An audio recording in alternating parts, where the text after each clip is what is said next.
الحمد لله نحمده ونستعينه ونستغفره ونؤمن به ونتوكل عليه ونعوذ بالله من شرور أنفسنا ومن سيئات أعمالنا من يهده الله فلا مضل له ومن يضلل فلا هادي له وأشهد أن لا إله إلا الله وأشهد أن محمدا عبده ورسوله أرسله بالحق بشيرا ونذيرا بين يدي الساعة من يطع الله ورسوله فقد رشد ومن يعصيهما فإنه لا يضر إلا نفسه ولن يضر الله شيئا أما بعد فإن خير الحديث كتاب الله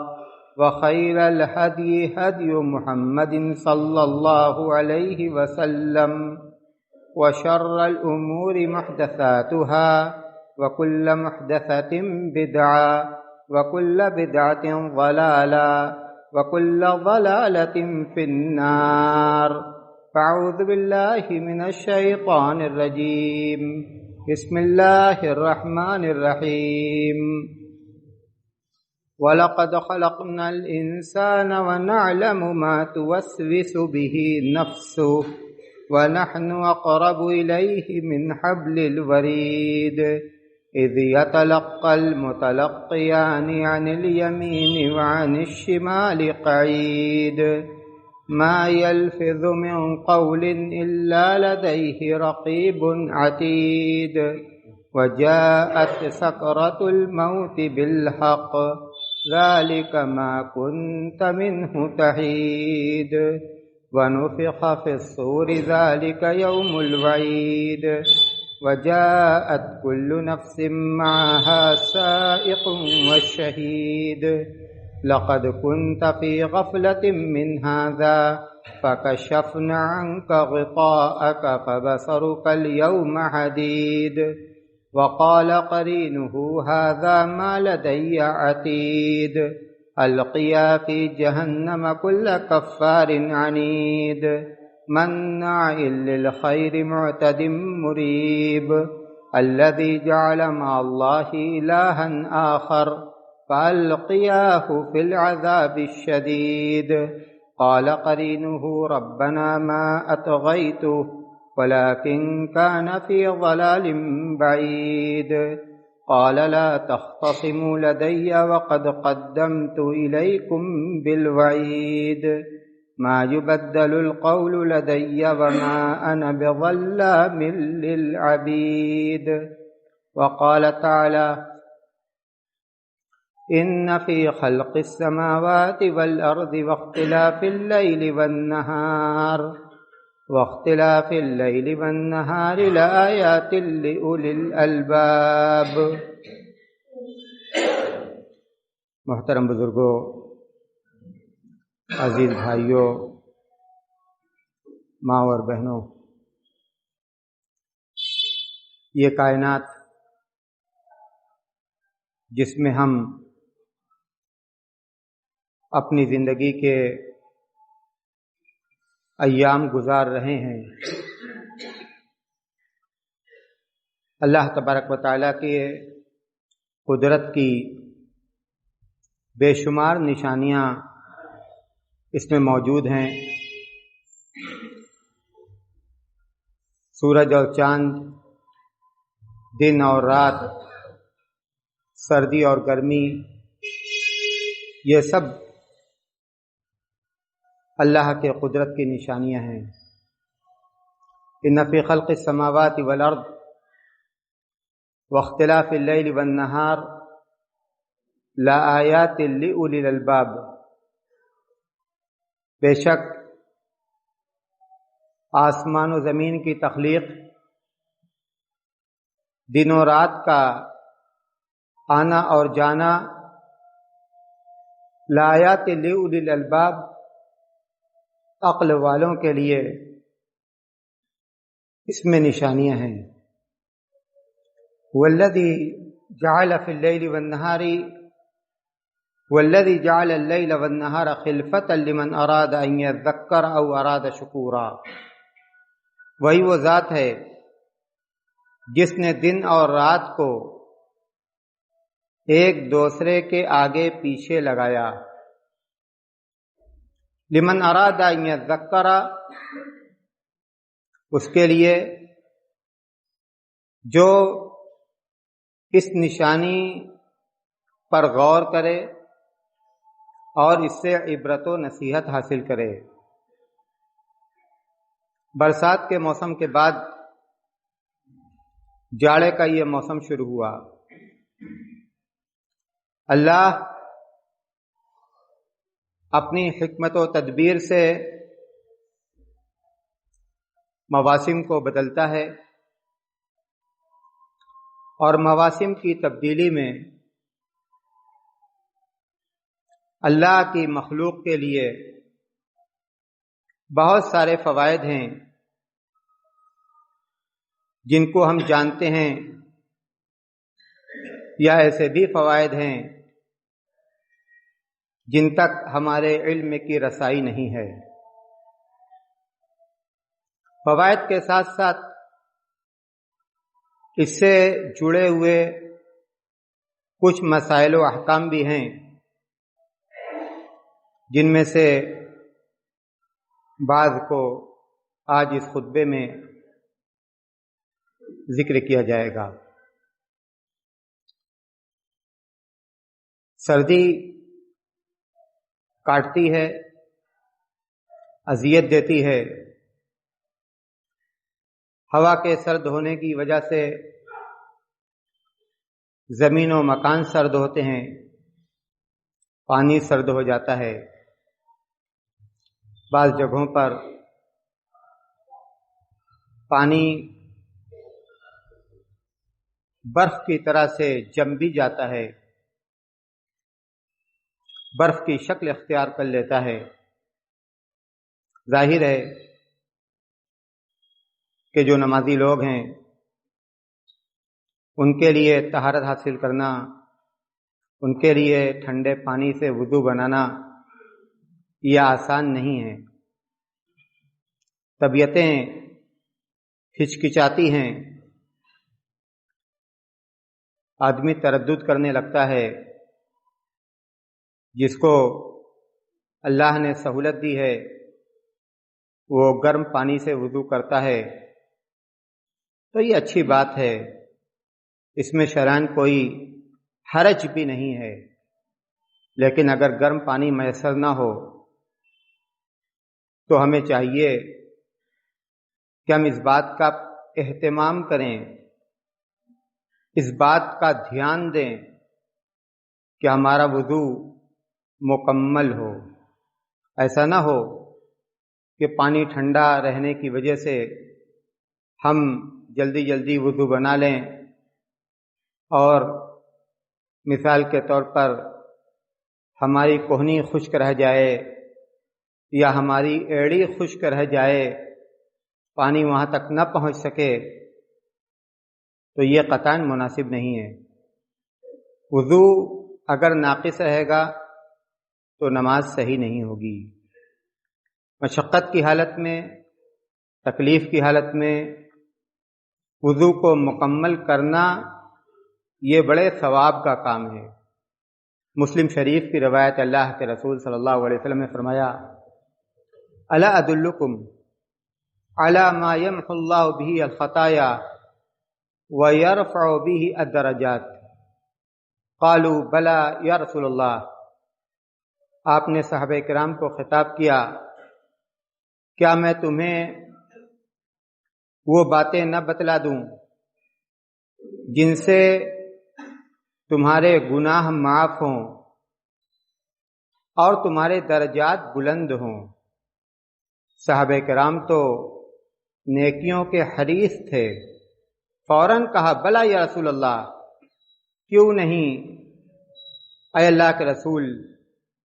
آپ نے فرمایا: اسباغ الوضوء علی المکارہ وکثرۃ الخطی الی المساجد وانتظار الصلاۃ بعد الصلاۃ۔ تکلیف کے باوجود، مشقت کے باوجود وضو کو مکمل کرنا، مشقت کے باوجود وضو کو مکمل کرنا، وکثرت الخطا الی المساجد، اور مسجدوں میں جانے کے لیے دور کی مسافت کو طے کرنا۔ اگر اتفاق ایسا ہو کہ مسجد گھر سے دور ہو تو ظاہر ہے 5 وقتہ نماز کے لیے مسجدوں میں آنا جانا ہر ایک کے لیے آسان نہیں ہے، مشقت کی بات ہے، پریشانی کی بات ہے۔ اگرچہ آج مسجدیں قریب ہو گئیں، لیکن اس زمانے کا تصور کیجئے جب مسجدیں کم تھیں اور دور تھیں۔ آپ نے فرمایا وَكَثْرَةُ الْخُطَىٰ إِلَى الْمَسَاجِدِ، مساجد میں جانے کے لیے دور کی مسافت کو طے کرنا، وَانْتِظَارُ الصَّلَاةِ بَعْدَ الصَّلَاةِ، اور ایک نماز کے بعد دوسری نماز کا انتظار کرنا۔ نماز سے لو لگی رہے، مساجد سے لو لگی رہے۔ ان 3 اعمال کو اللہ کے رسول صلی اللہ علیہ وسلم نے گناہوں کے کفارہ کا ذریعہ، گناہوں کے کفارہ کا ذریعہ اور درجات کی بلندی کا ذریعہ بتلایا ہے۔ امام ابن رجب حنبلی رحمۃ اللہ علیہ لکھتے ہیں، بہت بڑی بات ہے جو امام ابن رجب حنبلی رحمۃ اللہ علیہ نے لکھی ہے۔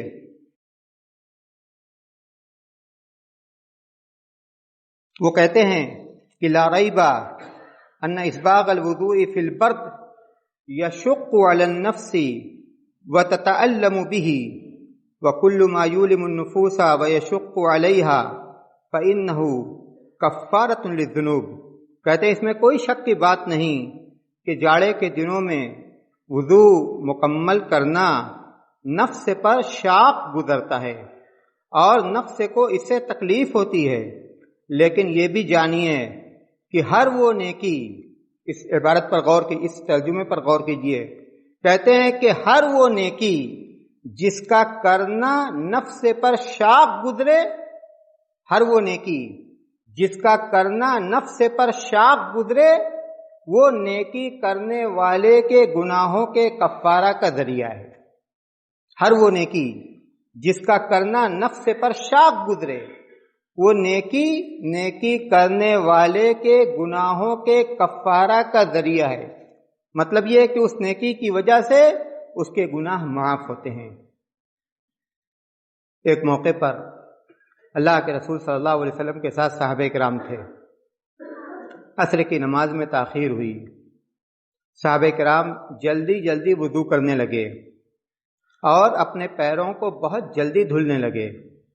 اللہ کے رسول صلی اللہ علیہ وسلم نے دیکھا تو آپ نے زور سے کہا ویل للعقاب من النار، صحیح بخاری کی روایت، ویل للعقاب من النار، ایڑی والوں کے لیے آگ کا ویل اور ہلاکت ہے۔ مطلب یہ کہ اگر وضو کے دوران ایڑی خشک رہ گئی تو یہ بڑا گناہ ہے، یہ بڑا گناہ ہے۔ تو خاص طور سے جاڑے کے دنوں میں وضو بہت دھیان سے کرنا چاہیے۔ ایسا نہ ہو کہ کوہنی خشک رہ جائے، ایسا نہ ہو کہ ایڑی خشک رہ جائے۔ اور اگر وضو کے دوران ہم سے انجانے میں کوئی چوک ہو گئی، کوئی غلطی ہو گئی، ہمارا کوئی بھائی ہم کو ٹوکتا ہے تو ہمیں اس کا شکر گزار ہونا چاہیے، اس کی نصیحت کو خندہ پیشانی کے ساتھ اور شکریہ کے ساتھ قبول کرنا چاہیے، اور اس کے بعد جو حصہ خشک ہے ہم اس کو دھل لیں اور اپنے وضو کو مکمل کریں، اپنے وضو کو مکمل کریں۔ برا ماننے کی بات نہیں ہے، اس کو یقیناً ہم سے محبت ہے، تب وہ ہمارے لیے خیر چاہتا ہے، ہمارے لیے بھلائی چاہتا ہے۔ ہم کو اس چوک پر وہ ہماری محبت کے ساتھ تنبیہ کر رہا ہے، تو اس کی بات کو برا نہیں ماننا چاہیے، بلکہ اس کا شکریہ ادا کرنا چاہیے کہ اس نے ہمارے ساتھ اتنی بڑی خیر خواہی کی ہے کہ وضو مکمل کرنے کی وجہ سے ہماری نماز انشاءاللہ پوری ہوگی۔ دوسرا مسئلہ جو جاڑے کے موسم سے جڑا ہوا ہے وہ یہ ہے کہ جاڑے کی رات لمبی رات ہوتی ہے، جاڑے کی راتیں لمبی راتیں ہوتی ہیں، ہم اور آپ اس بات کو جانتے ہیں کہ فرض نمازوں کے بعد سب سے افضل نماز یہ رات کی نماز ہے۔ اللہ کے رسول صلی اللہ علیہ وسلم نے فرمایا افضل الصلاۃ بعد الفریضہ صلاۃ اللیل، فرض نمازوں کے بعد رات کی نماز یہ سب سے زیادہ ثواب والی نماز ہے۔ اور قرآن کریم اللہ تبارک و تعالی نے اپنے نیک بندوں کے اوصاف میں سے اس وصف کو خاص طور سے بیان کیا، کانوا قلیلا من اللیل ما یہجعون، وہ رات کو بہت کم سویا کرتے ہیں۔ اور دوسری آیت کریمہ میں اللہ نے فرمایا تتجافی جنوبہم عن المضاجع یدعون ربہم خوفا وطمعا، ان کے پہلو ان کے بستروں سے دور رہتے ہیں، الگ رہتے ہیں۔ مطلب یہ ہے کہ وہ رات کے بعد اوقات کو اپنے رب کی عبادت میں گزارتے ہیں۔ ایسا نہیں ہوتا کہ پوری رات سوتے ہوئے گزار دیں۔ رات کی یہ نماز کتنی فضیلت والی ہے، اس کا اندازہ ہم اللہ کے رسول صلی اللہ علیہ وسلم کی اس صحیح حدیث سے لگائیں۔ اللہ کے رسول صلی اللہ علیہ وسلم فرماتے ہیں علیکم بقیام اللیل فإنہ دأب الصالحین قبلکم وقربۃ الی اللہ ومنہاۃ عن الاثم وتکفیر للسیئات ومطردۃ للداء عن الجسد۔ رات کی نماز کے فوائد کو اللہ کے رسول صلی اللہ علیہ وسلم نے اس صحیح حدیث کے اندر فرمایا ہے۔ آپ نے فرمایا کہ رات کے قیام کو لازم پکڑو، رات کے قیام کو لازم پکڑو۔ کیوں؟ فإنہ دأب الصالحین قبلکم، تم سے پہلے جو نیکوکار گزرے ہیں یہ ان کا طریقہ ہے۔ دوسری امتوں میں بھی جو نیکوکار تھے، متقی تھے، پرہیزگار تھے، وہ تہجد گزار ہوا کرتے تھے، تہجد گزار۔ اور وقربۃ الی اللہ، اللہ کی قربت حاصل کرنے کا ذریعہ جو تہجد گزار ہوتا ہے وہ اللہ کا مقرب بندہ ہوا کرتا ہے۔ ومنہاۃ عن الاثم، اسی کے ساتھ ساتھ تہجد گزاری کا ایک فائدہ یہ ہے کہ یہ تہجد گزاری اس کو گناہوں سے روکے گی، رات کی نمازیں اس کو گناہوں سے روکیں گی۔ وتکفیر للسیئات، اور اس کے گناہوں کی مغفرت کا یہ رات کی نمازیں ذریعہ بنیں گی۔ اگر بشری تقاضے کے مطابق اس سے گناہوں کا صدور ہو بھی گیا تو یہ رات کی نمازیں اس کے لیے کفارہ بن جائیں گی۔ ومطردۃ للداء عن الجسد، اور اسی کے ساتھ ساتھ رات کی نمازیں جسم کو بیماریوں سے دور رکھیں گی۔ اندازہ لگائیے اس رات کی نماز کے فوائد کا۔ اللہ کی قربت اس سے حاصل ہوگی، گناہوں سے آدمی محفوظ رہے گا، گناہوں کی بخشش کا ذریعہ، صحت اور تندرستی کا راز۔ مطردۃ للداء عن الجسد، یہ رات کی نمازیں جسم کو بیماریوں سے دور رکھیں گی۔ سلف کے اقوال کو دیکھیے، وہ خاص طور سے رات کی نمازوں کا کتنا اہتمام کرتے تھے اور ایک دوسرے کو اس کی کس قدر ترغیب دیا کرتے تھے۔ حضرت عبید بن عمیر، کان عبید بن عمیر یقول اذا جاء الشتاء یا اہل القرآن طال اللیل لصلاتکم وقصر النہار لصیامکم فاغتنموا۔ جب جاڑا آتا تھا تو حضرت عبید بن عمیر کہتے تھے اے قرآن والوں، اے قرآن والوں، رات لمبی ہوئی اس لیے تاکہ تم نمازیں پڑھو، رات لمبی ہوئی اس لیے تاکہ تم عبادت کرو، اور دن چھوٹا ہوا اس لیے تاکہ تم روزے رکھو۔ فاغتنموا، تو اس موقع کو ضائع مت کرو، یہ جو موقع ہے، یہ جو فرصت ہے، اس سے تم فائدہ اٹھاؤ۔ یحییٰ بن معاذ رحمت اللہ علیہ کہتے ہیں کہ اللیل طویل، اللیل طویل فلا تقصرہ بمنامک والنہار نقی فلا تدنس بآثامک، کہتے ہیں کہ رات لمبی ہے، جاڑے کی راتیں لمبی ہوا کرتی ہیں. فلا تقصر بمنامک، تو تم سو کر ان راتوں کو ضائع مت کر دو، سو کر ان راتوں کو ضائع مت کر دو. اور دن صاف ستھرا ہوتا ہے تو دن کو اپنے گناہوں سے آلودہ مت کرو. مطلب یہ ہے کہ جاڑے کی راتوں سے بھی فائدہ اٹھاؤ اور جاڑے کے دنوں سے بھی فائدہ اٹھاؤ. راتوں میں بھی عبادت کرو اور دن میں بھی نفل روزہ یا اور دوسری عبادت کی جو شکلیں ہیں اس کو تم ادا کرو.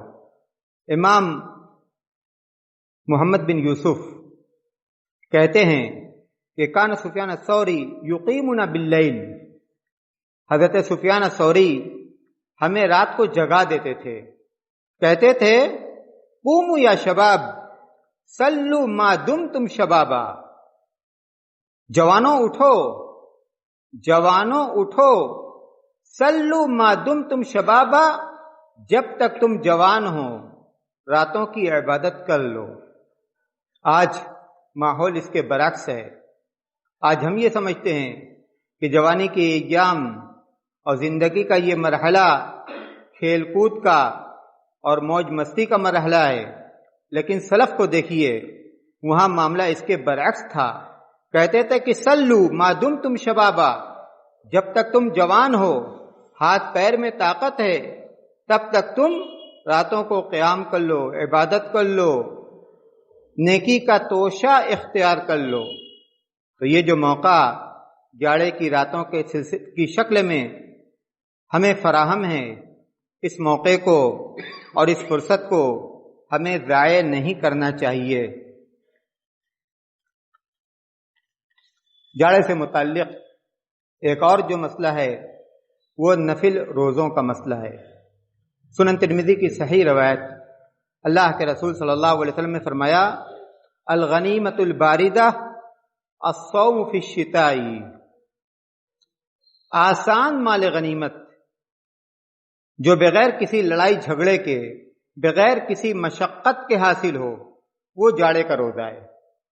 ٹھنڈا دن، چھوٹا دن، ٹھنڈا دن، چھوٹا دن، کوئی مشقت نہیں، کوئی تکلیف نہیں، آسانی سے جاڑے کے دنوں میں روزے رکھے جاتے ہیں اور روزے رکھے جا سکتے ہیں. روزہ کی جو فضیلت ہے وہ رمضان کے مہینہ میں ہم اور آپ بار بار سنتے ہیں. صحیح روایت اللہ کے رسول صلی اللہ علیہ وسلم فرماتے ہیں الصوم جنہ وحصن حصین من النار، روزہ ڈھال ہے اور جہنم سے حفاظت کا مضبوط ذریعہ ہے، جہنم سے حفاظت کا مضبوط ذریعہ ہے.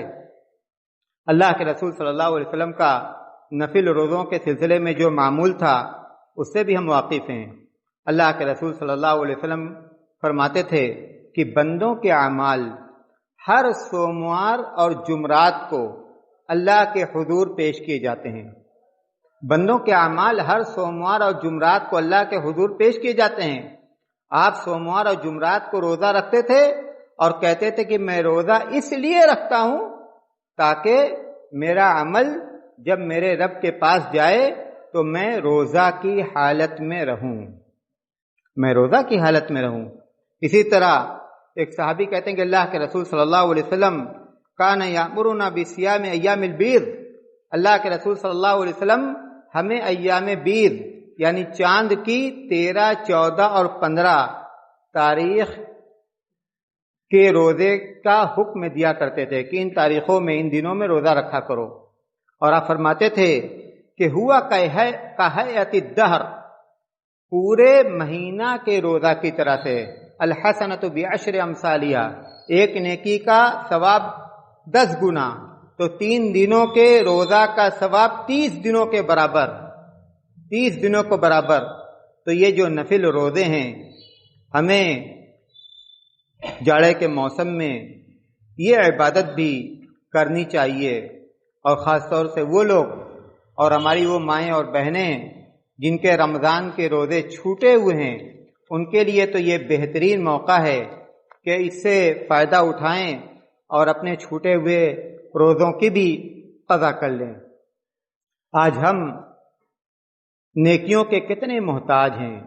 ہماری جو زندگی ہے، کبھی ہم اس زندگی کا ایمانداری کے ساتھ جائزہ لیں تو ہم اپنی کوتاہی کو محسوس کریں گے۔ عبادتوں سے ہم کس قدر غافل ہیں، گناہوں کے کاموں کے سلسلے میں آج ہم کس قدر جری ہو گئے، گناہوں کے سلسلے میں بے پرواہ ہو گئے، جان کر بھی ہم سے گناہوں کے کام ہوتے ہیں۔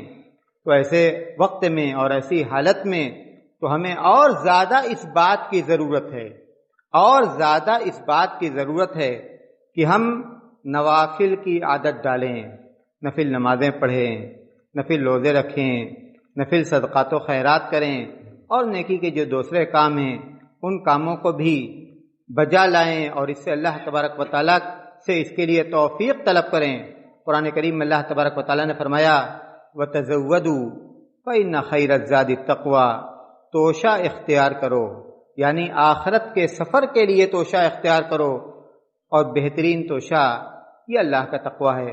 اللہ تبارک و تعالی ہماری اصلاح فرما دے، ہمیں نیکی کے کاموں کے کرنے کی توفیق عطا کرے، برائی کے کاموں سے بچائے۔ جو مواقع ہمیں حاصل ہوں نیکیوں کے کمانے کے، ہم ان مواقع سے فائدہ اٹھائیں۔ اللہ تبارک و تعالی ہمیں اس کی توفیق عطا کرے۔ جب تک زندہ رکھ، اسلام پر چلنے والا بنا کر زندہ رکھ، جب موت آئے تو ایمان پر آئے۔ وآخر الدعوانا ان الحمد للہ رب العالمین۔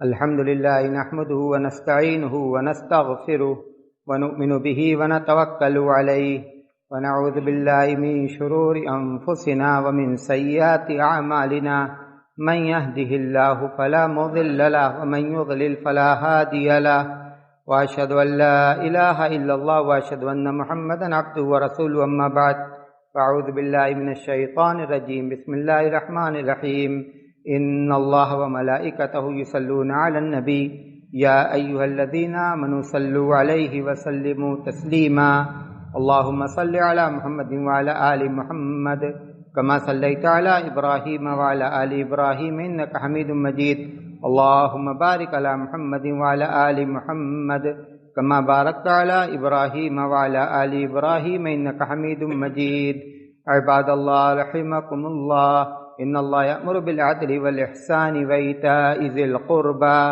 وينهى عن الفحشاء والمنكر والبغي يعظكم لعلكم تذكرون اذكروا الله